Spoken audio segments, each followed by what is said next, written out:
Après s'être entretenu avec son Excellence Monsieur le Président de la République, nous passons présentement à un point de presse avec des déclarations d'abord de Monsieur le Secrétaire d'État adjoint des États-Unis d'Amérique, ensuite une déclaration du Président de la République.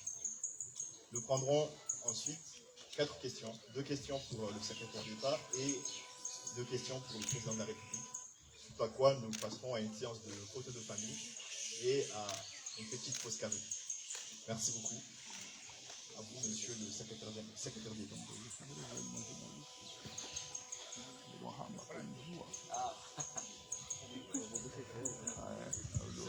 Good morning, everybody. Thank you so much. President, thank you for your warm hospitality. It's incredible to visit Comoros for the first time. I only wish I could stay longer to see more of your beautiful country. Bonjour à tous. Merci beaucoup, Monsieur le Président Azali, pour votre discours et votre chaleureuse hospitalité. Je suis heureux de visiter les Comores pour la première fois. J'aimerais seulement pouvoir rester plus longtemps pour voir davantage de ces magnifiques îles. My visit follows the African Leaders Summit, which President Biden hosted in December. At that summit, the President committed to 2023 as a year of deep U.S. engagement and travel across Africa. We've already seen this with Vice President Harris, Secretary of State Blinken, and others, and we'll see more before the year is done. And I'm proud to visit Comoros and to be the most senior U.S. diplomat to ever visit this beautiful country. Ma visite fait suite au sommet des dirigeants africains que le président Biden a tenu en décembre. Lors de ce sommet, le président s'est engagé à ce que l'année 2023 soit une année d'engagement et de déplacement massif des États-Unis en Afrique. Nous l'avons constaté avec la vice-présidente Harris, le secrétaire d'État Blinken et d'autres, et nous en verrons d'autres avant la fin de l'année. Je suis fière aussi de visiter les Comores et d'être à ce jour le plus haut diplomate américain à se rendre dans ce magnifique pays. My visit also comes in a year when Comoros is the chair of the African Union for the first time. And I want to congratulate the President and the people of Comoros for this historic opportunity to demonstrate leadership among African nations to solve African problems and to contribute to our shared effort to address the global challenges we all face, from climate change to food insecurity to global health. Ma visite intervient également l'année où les Comores assurent pour la première fois la présidence de l'Union africaine.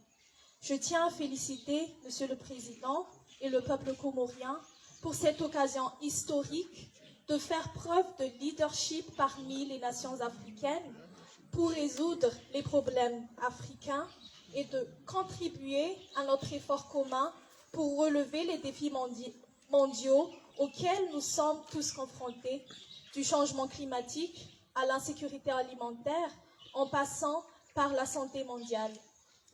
I want to commend the President for his leadership that he's demonstrated so far as the African Union Chair. Thank you, Mr. President, in particular for supporting international action to end the fighting in Sudan and ensure humanitarian access.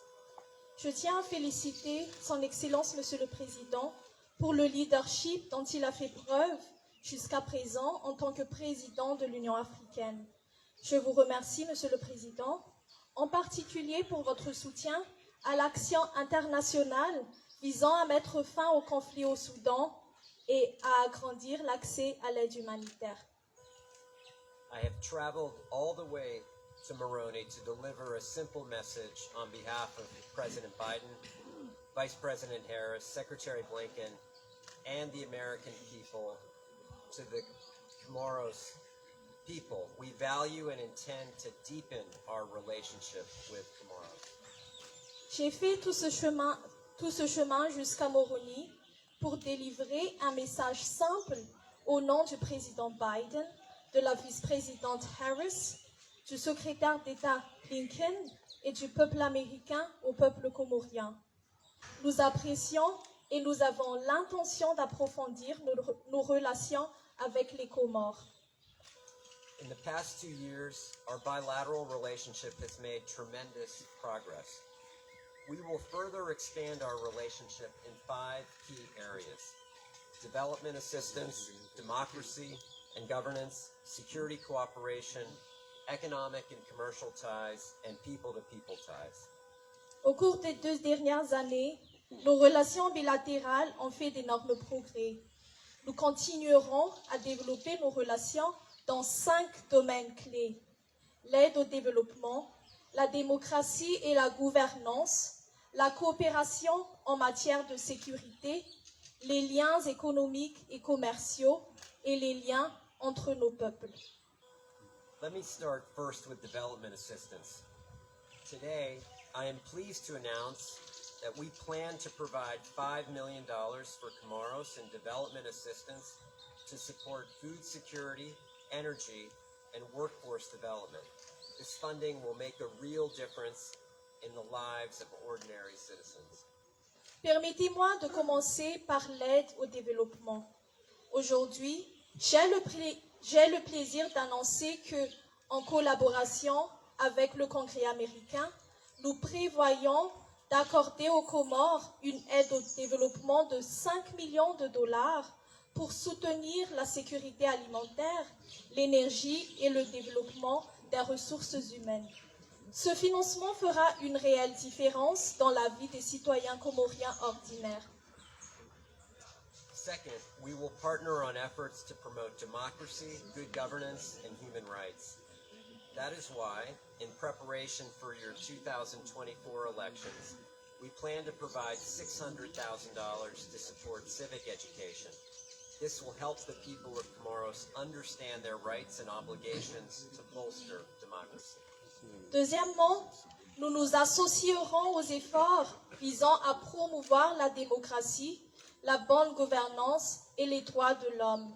C'est pourquoi, en préparation de vos élections en 2024, en collaboration avec le Congrès américain, nous prévoyons de fournir $600 000 pour soutenir l'éducation civique. Cela aidera le peuple comorien à comprendre ses droits et ses obligations afin de renforcer la démocratie. Third, we are committed to expanding our security partnership. The United States understands the importance of maritime security in Comoros, and we intend to provide drones and associated training subject to our congressional notification to help Comoros secure its maritime domain. Troisièmement, nous sommes déterminés à élargir notre partenariat en matière de sécurité. Les États-Unis comprennent l'importance de la sécurité maritime aux Comores et, toujours en collaboration avec le Congrès américain, nous avons l'intention de fournir des drones et la formation qui va avec, sous réserve de notification au Congrès, afin d'aider les Comores à sécuriser leur territoire maritime. Fourth, we will seek to grow our economic and commercial ties, particularly in renewable energy and fisheries. As one example, Gigawatt Global signed an MOU in March to invest up to $100 million over 5 years to develop renewable energy in Comoros.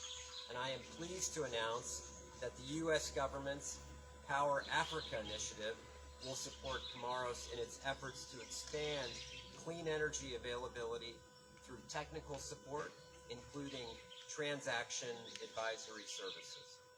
Quatrièmement, nous cherchons à développer nos liens économiques et commerciaux, en particulier dans le domaine de l'énergie renouvelable et de la pêche.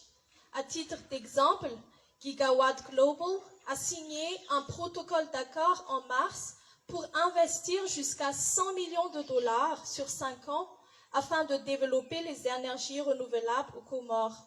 Et j'ai le plaisir aussi d'annoncer que l'initiative Power Africa du gouvernement américain soutiendra les Comores dans leurs efforts pour développer l'accès à l'énergie propre par le biais d'un soutien technique, y compris des services de conseil en matière de transactions. Finally, stronger ties between people foster stronger ties between nations. And so today we are opening a newly renovated American corner at the University of Comoros, a state-of-the-art venue which will allow the people of Comoros to join conversations, both in person and virtually, about important issues that face your community and our world. Enfin, des liens plus solides entre les peuples favorisent des liens plus solides entre les nations.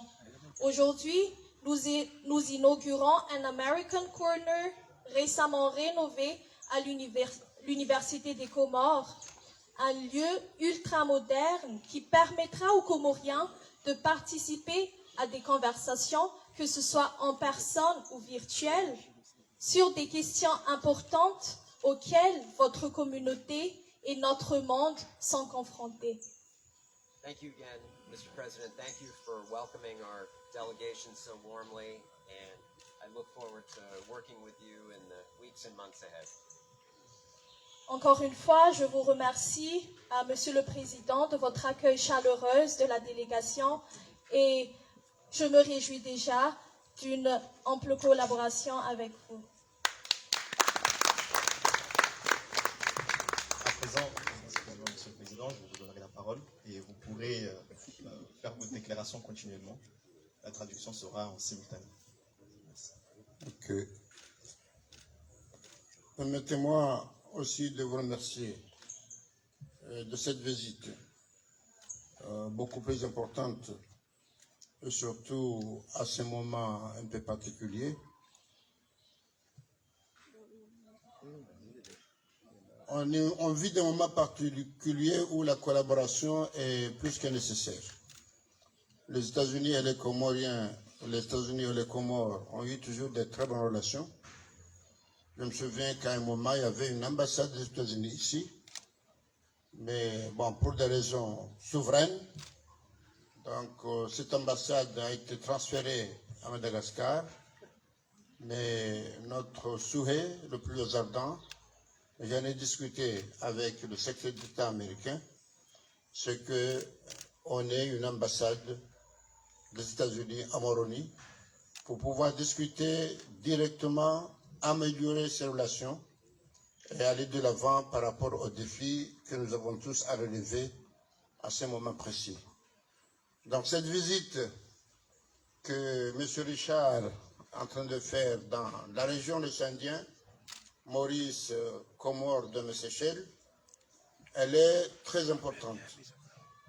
Très importante dans le cadre de la région, puisque nous vivons dans une région stratégique, le Indien, donc il y a beaucoup de potentialités à offrir par rapport à la coopération mondiale, mais on sait malheureusement que les actes néfastes, que ce soit les pirateries, le terrorisme qui sévit dans le monde, là on vit qu'il s'est investi dans notre région. On voit ce qui se passe malheureusement au Mozambique. Et c'est pourquoi nous avons intérêt à prévenir, c'est-à-dire à s'attaquer à ce fléau, mais surtout à prévenir. Et c'est pourquoi cette visite dans la région est très importante.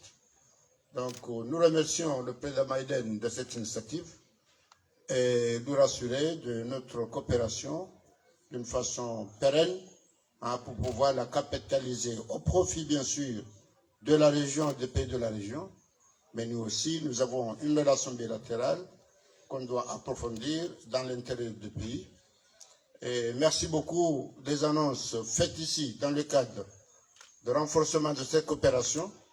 Donc, nous sommes satisfaits et je pense que maintenant, la balle est dans notre camp. Et là, je parle au gouvernement pour qu'effectivement, ils aient une administration opérationnelle à même de capitaliser ces dons qui sont offerts et de façon à ce qu'effectivement ça encourage à ce qu'il y ait aussi d'autres actes qui soient faits dans l'intérêt de la coopération des deux pays.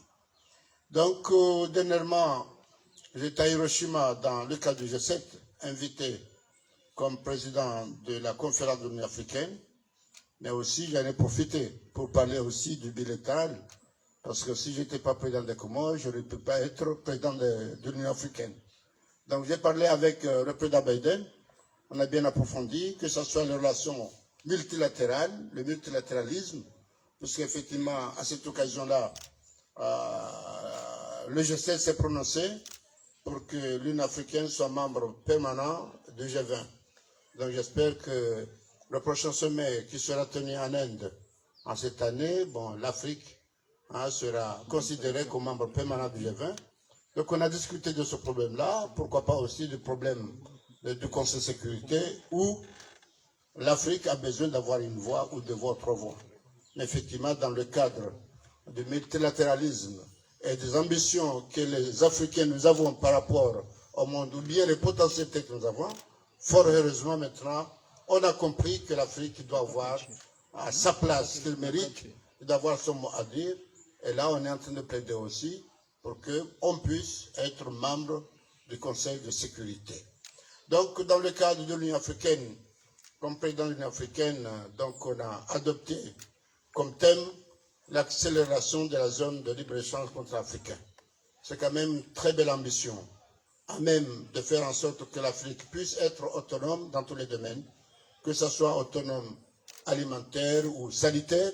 En tout cas, le Covid nous a beaucoup appris qu'on a intérêt à prendre toutes les mesures adéquates de façon à affronter ce genre de pandémie que personne ne sait quand est-ce que ça va être là.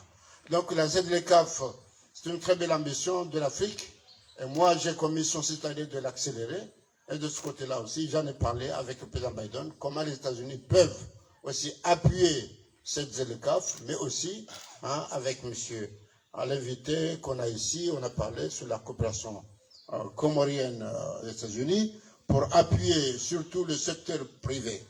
J'en ai même demandé à ce que ça soit possible qu'on ait une mission du secteur privé américain pour discuter avec le secteur privé comorien, qu'on peut voir en même comment on peut leur donner les moyens de s'épanouir pour être un levier du développement du pays.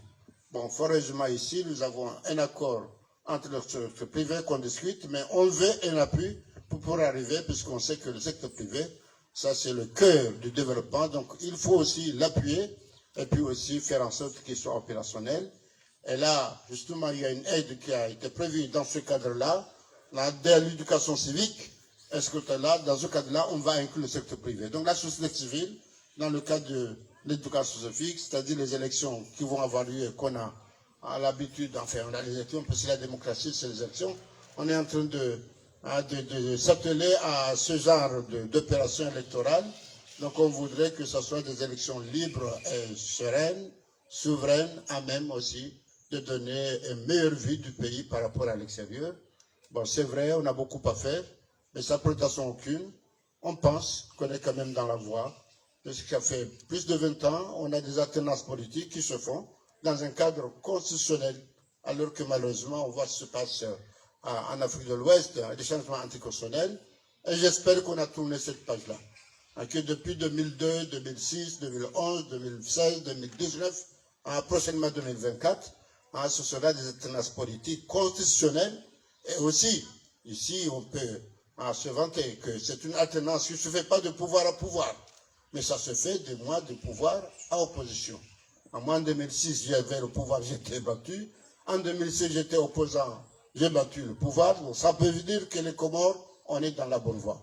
Et c'est pourquoi nous apprécions cet appui de nos partenaires comme les États-Unis dans le cadre des élections. Et c'est pourquoi encore j'en appelle à mes frères de l'opposition de venir qu'on fasse des élections libres et sereines pour renforcer le pays, la démocratie dans ce pays. Et aussi, en ce moment-là, on peut convaincre les partenaires de nous appuyer. Donc venez, on va aux élections. Parce que ça, c'est la meilleure façon d'avoir une démocratie qui est des élections. Donc de ce côté-là, on demande à nos partenaires d'appuyer le pays, que ce soit le pouvoir ou la société civile ou l'opposition, pour qu'il y ait une éducation civique pour aller de l'avant à faire des élections libres et transparentes. De ce côté-là aussi, quand on parle de société civile, il y a la presse. Donc on a besoin d'une presse, on a besoin vraiment d'une presse professionnelle.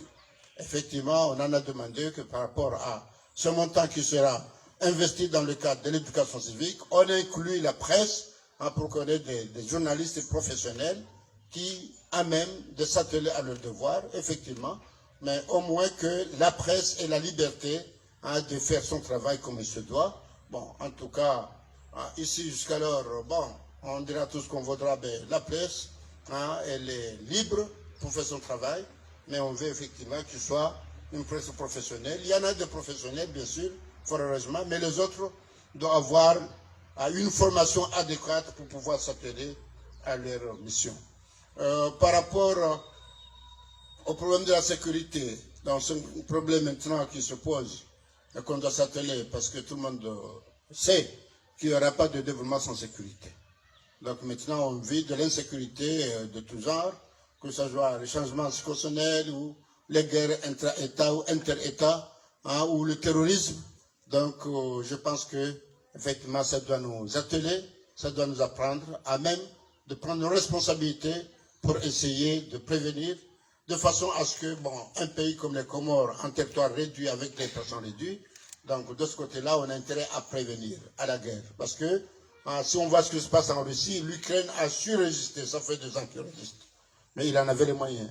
Mais des petits pays comme les Comores, on n'en a pas les moyens de résister à ce genre de trucs. Que Dieu nous épargne. Mais il nous épargne à ça, mais nous, on doit prévenir. Donc on doit se donner les moyens. Et de ce côté-là, on travaille avec des partenaires comme la Russie, y compris les États-Unis, dans le cadre de la sécurité, pour essayer de prévenir que ce soit les problèmes internes ou les problèmes de nos frontières. On a des frontières maritimes, donc c'est quand même pas facile de les contrôler. Mais avec l'appui des États-Unis, aussi des pays comme les Émirats arabes unis ou la France, on fait au mieux pour essayer de faire en sorte que notre territoire maritime, avec toutes les ressources qu'il regorge, que ça ne fasse pas le contraire. Qu'on puisse capitaliser ces ressources-là pour l'intérêt des pays qui ont les voisins, des pays voisins, mais au moins essayer d'empêcher à ce que ça ne fasse pas le contraire. Qu'il y a les pirates, les pirateries, la pêche illicite, la pollution, c'est à même quand même de nuire au développement du pays, donc on doit y atteler. Donc là, on a besoin de coopération. En tout cas, on est dans le travail et de ce côté-là, on a besoin d'un appui. Par rapport à ce qui se passe en Afrique, malheureusement, le Soudan, mais de ce côté-là, je remercie les États-Unis, parce qu'ils sont impliqués avec l'Arabie Saoudite pour essayer de trouver une solution. Nous aussi, l'Union africaine, on s'est impliqués, on est en contact régulier avec les belligérants, tout en espérant qu'on puisse les convaincre à ce qu'ils s'assoient pour discuter, avoir un dialogue pour aller quand même à la liberté, pour aller à même à ce que le pays du Soudan retrouve sa liberté aussi. On sait que le Soudan, c'est un grand pays, qui a beaucoup de pays limitrophes. Donc, on n'a pas intérêt à ce qu'il y ait un problème dans ce pays-là, parce qu'effectivement, ça peut gêner dans notre pays. En tout cas, de ce côté-là, tout le monde en est conscient, et tout le monde fait de son mieux pour pouvoir y arriver. Mais encore une fois, les États-Unis s'attellent, et merci beaucoup de cette action qu'il est en train de faire, et que nous, on apprécie très bien. Bon, par rapport à l'aide sur l'énergie, sur la sécurité alimentaire, merci beaucoup. Merci beaucoup. Le climat, on est un pays insulaire, donc on est vraiment exposé à la montée des eaux, au coulement des montagnes. Donc on a besoin effectivement de travailler, surtout dans le cadre des énergies renouvelables. Heureusement, nous avons des potentialités, il faut les exploiter, que ce soit le solaire, que ce soit la géothermie ou l'éolien. Donc merci beaucoup de cet appui. On va aller de l'avant et on espère qu'avec d'autres partenaires avec lesquels on est en train de travailler, on peut y aller. Et puis aussi, ce partenariat avec les États-Unis dans ce cadre de l'énergie, mais aussi l'accord qu'on a fait pour la pêche, c'est quand même très important. On remercie beaucoup et il va falloir capitaliser, parce que malheureusement, jusqu'alors, on n'a pas pu capitaliser les ressources halieutiques dont nous disposons. Et le moment est venu à ce qu'on puisse les capitaliser pour l'intérêt du pays aussi, et aussi, je le dis, pour essayer de faire en sorte que les jeunes soient insérés dans un emploi pour éviter à ce qu'ils soient dans les médias de rapaces pour commettre le terrorisme, les actes terroristes que tout le monde connaît. Donc on a une jeunesse à même d'être formée et d'être occupée. Donc je pense que ce projet-là, avec les ambitions qu'on a, c'est à même effectivement d'y arriver. Bon, il a parlé aussi de la formation aux côtés de l'université. Hein. Donc, nous avons une université. Cette année, on va fêter le 20e anniversaire de cette université. Donc, on a besoin d'un partenariat pour pouvoir essayer d'aller de l'avant à ce qu'aujourd'hui, les Comoriens, les jeunes Comoriens puissent avoir la formation adéquate ici. Bon, bien sûr, aller à l'extérieur, c'est nécessaire pour avoir une complémentarité parce qu'on n'est jamais suffisant de nous-mêmes. Donc, de ce côté-là, nous apprécions beaucoup et nous pensons que ça puisse vraiment y aller. Mais encore une fois, pour terminer, merci de cet appui, merci pour cette visite. Merci Madame l'ambassadrice, puisque je sais que vous travaillez beaucoup dans ce cadre de relations. Et comme je l'ai dit, j'espère que prochainement, donc, on aura une ambassade des États-Unis ici pour qu'on puisse discuter direct pour aller de l'avant. Mais je dois vous assurer M. Biden, que nous, on est aux côtés avec les États-Unis et tout ce qu'on peut faire pour les aider dans le cadre des actions qu'ils font sur le multilatéralisme, contre l'insécurité, contre les pirateries et contre tous les problèmes qui se posent. On est prêt à apporter notre modeste contribution pour aller de l'avant. Encore une fois, merci beaucoup. Merci. À présent, nous prendrons, je vais me déplacer vers mes amis les journalistes, pour 2 questions. Marc. Oui. Ok, j'ai Faiza. Ça part.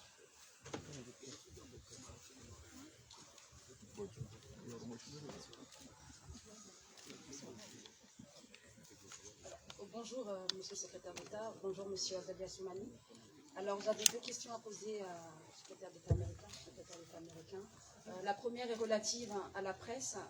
Pour la bonne gouvernance et la démocratie, est-ce que ce fonds sera destiné aux médias publics ou plutôt aider à la création de médias indépendants privés? Je voulais aussi savoir, Monsieur le sous-secrétaire d'État, est-ce que dans votre programme, vous avez prévu de rencontrer l'opposition? Merci.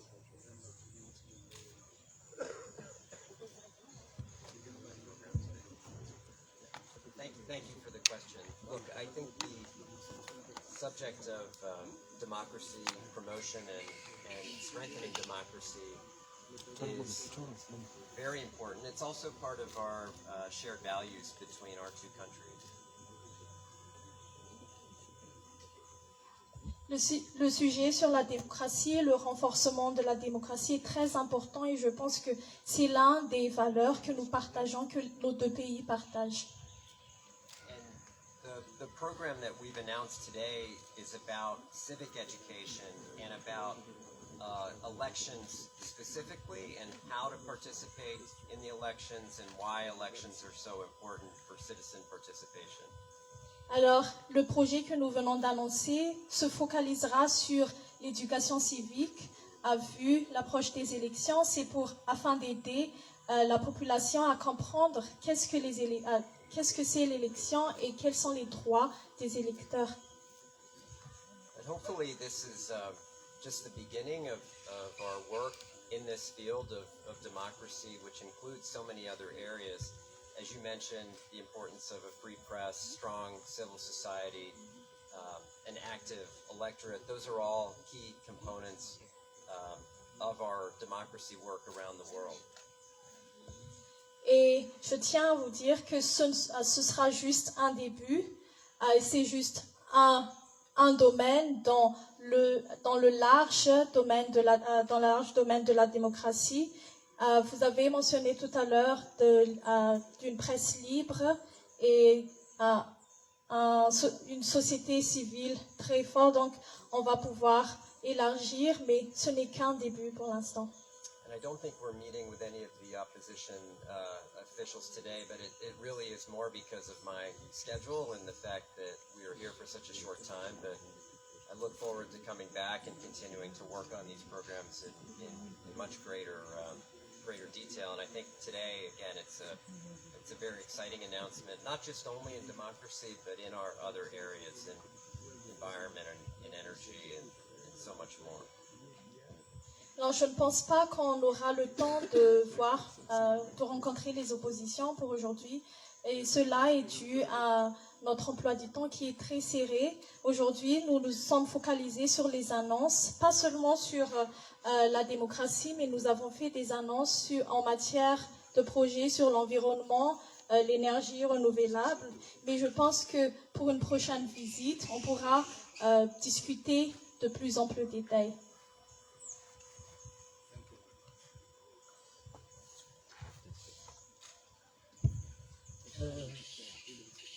Bonjour tout le monde, je suis Azar Mayourtessi. Je vais demander une question au secrétaire adjoint concernant le centre qu'on va inaugurer tout à l'heure. Il y a des initiatives pour la population, mais on veut savoir s'il y a des possibilités d'introduire des bourses dans ce centre pour les étudiants.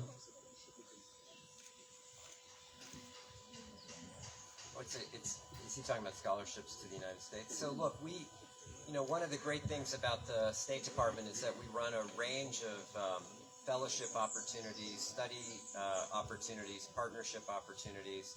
And so as we increase our contacts with the country here, I think we can look at the whole range of programming that's available, not only sponsored by the U.S. government, but by private foundations as well. Alors, ce qui est bien avec le département américain, c'est que nous avons déjà des fellowships, des bourses pour les étudiants internationaux, mais je pense que quand on aura le temps d'approfondir les relations, nous pouvons essayer de trouver beaucoup plus d'opportunités pour les étudiants, pas seulement des bourses du département américain, mais sûrement aussi venant du secteur privé américain.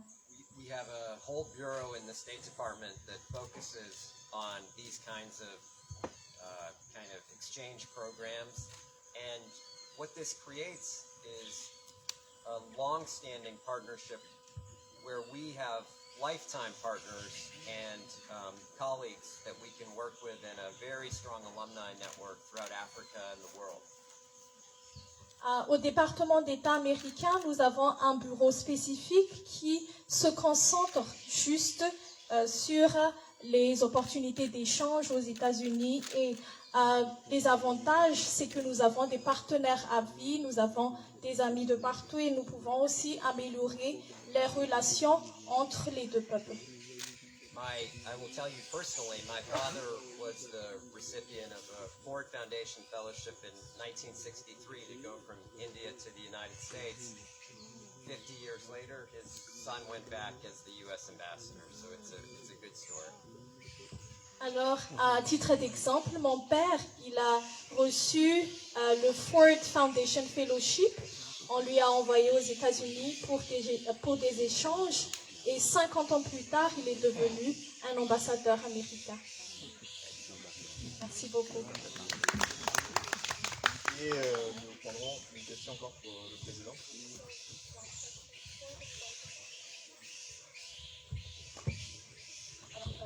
Bonjour Monsieur le Président.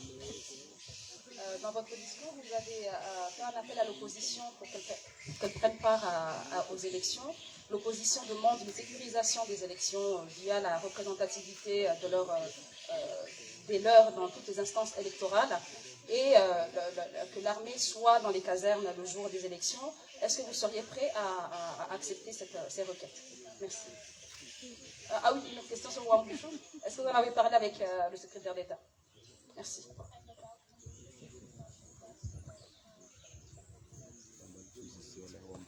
Bon, par rapport à la deuxième question, bon, on n'en a pas approfondi, mais on a fait part effectivement de ce problème.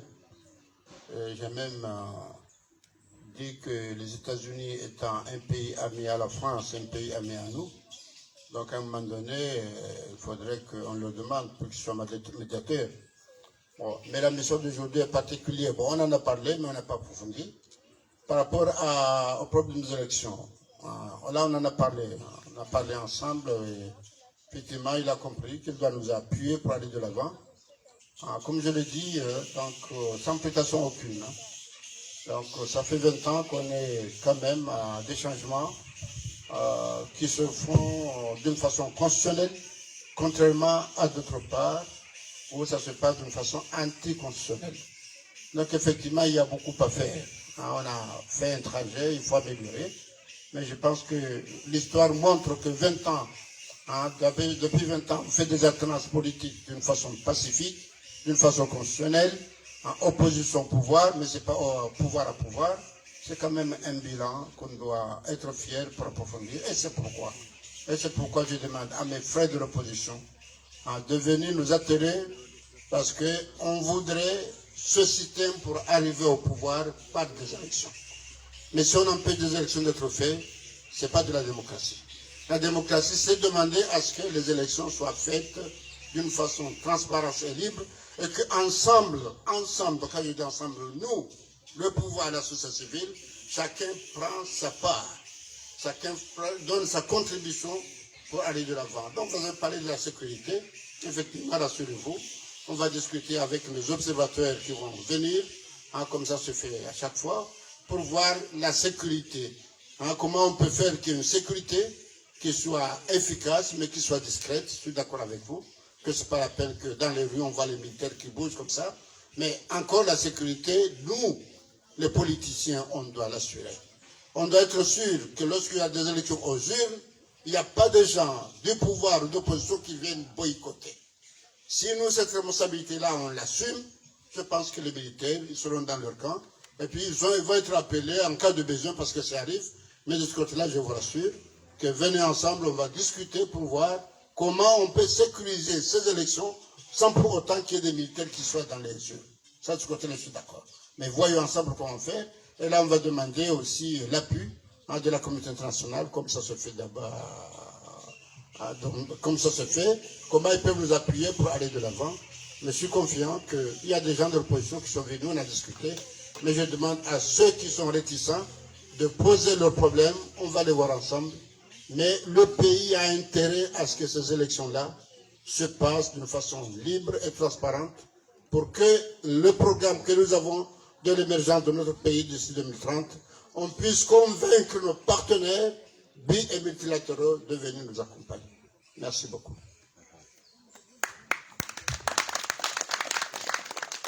Merci beaucoup. Présentement, nous invitons les deux délégations, Monsieur le Président, Monsieur le Secrétaire d'État adjoint, et les deux délégations, donc le ministre, à la séance de photos de famille.